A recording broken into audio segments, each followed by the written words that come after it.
started, I'm going to present why students need more sleep. Personally, okay, next slide please. Personally, I sleep a lot. This is my timetable. No. The earliest I have is 9:30. Sleep more. I don't have like a set schedule.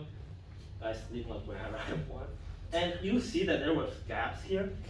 You know what that means? Yeah, those times are for naps. So I designed this carefully in the semester, thinking, oh yeah, I'm going to sleep more. I'm going to get more sleep. But in truth is, I got food. Maybe nap. So I don't get as much as I need. But sleep is crucial for the part as students who are in college, and we sometimes forget its importance. And please next slide. Sometimes we just forget it. We don't have like a set schedule, and we forget to sleep as much as we need to. So I will talk about the problems, the causes, and sometimes the solutions that we have to get away from sleep deprived and have more sleep. Next slide, please. Thank you. Students tend to get less and less sleep, and it's no surprise because we are starting to get like homeworks, maybe parties, I don't know. Now, according to University of Georgia, around most students sleep around 6 hours, but it's not only that school. Like Harvard, more than half of the students sleep less than 7 hours. So it's according to statistics. And it's recommended for young adults to sleep around 7 to 9, so currently they're not getting enough. Now, there's a good question that they ask, how do you know how many hours of sleep do you need? Like, hey, I maybe only need 4, or I need only 8. Well, Dr. Edward Scott, who was a professor at Harvard University, solved that question. Like, imagine when you are in a 2-week vacation, okay? And how much you sleep on the second week is how much you actually need, because you don't have anything to worry about. You don't have anything to worry about, and you just wake up naturally. So if you wake up naturally after 8 hours or 9 hours sleep, that's how much sleep that you need. Next slide, please. Thank you.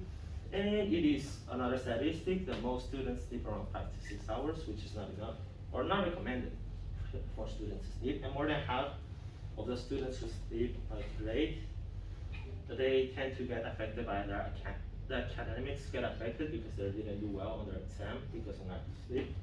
And sometimes there may be different causes, like finishing homework, socializing, procrastinating, watching TV maybe. And getting 7 hours or less of sleep may cause sometimes health problems. So that's another reason. Next one, please. And how do you know like the lack of sleep that may cause you? Sometimes driving may cause you, sometimes academic may affect you, sometimes health. And sometimes we forget that we need sleep. It's not like a want, we need it. Just like how we need air, water, or food, we also need sleep to get a proper health. Next one, please. Thank you. And some of the some common effects of being sleep deprived or not getting enough sleep is anxiety, fatigue, mood change, memory problems, and even sometimes anxiety. So that those may affect you when you start to get less and less sleep. Next one, please. Thank you. Being sleep deprived is bad for our health, and our body knows it. So what's stopping us from having a sweet dream? Well, there are many causes for it, or some of them are academic, sometimes it's ourselves, and sometimes it's just the food or the drink we drink. Well, first off, I'll talk about academics, which is the homework that we have. Sometimes as students from college, we get a lot of homework that is hard for us. And it's not only the homework that affects us, but sometimes our personal problems that is line up together with the homework, and it just happen to be in the same time, so we have to worry about several things in the same time, which doesn't allow us to concentrate enough for the homework. Now just like this picture, we don't tend to get enough sleep because, well, we start doing the homework too late. So we just do it the day it's due, and we just try to do it as fast as possible, being stressed about it, being anxious about it. So that's another cause of it. The next one, please. And then in university, well, we have to concentrate, right? So what do? We drink coffee. And guess what? SDSU is great at providing a Starbucks. And that's why we drink coffee, to be able to concentrate at class, to be able to take notes, to do what you need. However, when you take even 400 milligrams of caffeine, like 6 hours before you sleep, it may affect your sleep, like lower your sleep duration by 1 hour at least. So that's why drinking coffee is not always the best choice to sleep on. Next one, please.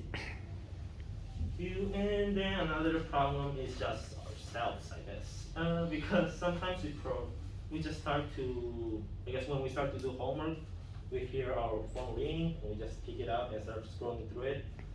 And then as we scroll through it, we go through our social media or to our different things, and we start to lose focus of the homework, and we start like losing time for how much we should be studying instead of watching YouTube. No, I don't do that. And that's when you realize that you're doing that, it's just too late.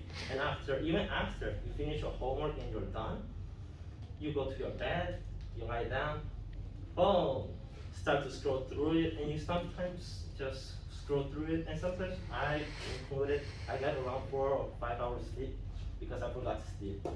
Yeah, next slide please, thank you.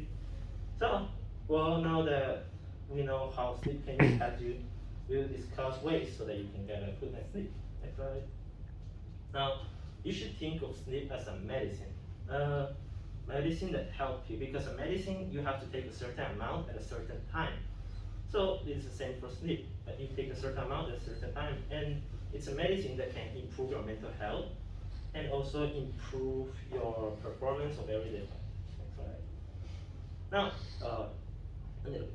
Okay, another solution to your problems is because the phone, when you were watching too much of phone, you have like a blue light that reduces sleepiness. So it's recommended to put your phone down like 1 hour before you go to bed so that you'll be able to sleep properly. So that way you can sleep more. And then I recommend to do it, but keep your phone out of reach. Because if I have my phone like beside me, I'll just grab it again. So keep your phone out of reach so that you'll be able to sleep more. Next slide, please. Now then,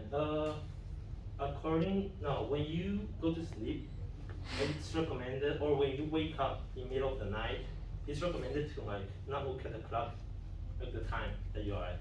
Because according to Dr. Michael Michel Lever, when you look at the time of the clock, it's more than a number. Your brain begins to calculate how much hour of sleep you have, how much work do you have the next day, how much what you need to do, all the things that you need to do, and other things, and you start to like weigh down your mind, and you won't be able to sleep properly after that. So it's recommended to not look at the time. Okay. Now I've talked about the importance of sleep, how the solution, some causes and some problems that may cause sleep. So being sleep deprived, I hope that I talked about the importance and the life, or how importance may affect your life, and how getting not enough sleep may also may affect your concentration. And after that, sleep well, be well, and sleep more than 7 hours. Thank you.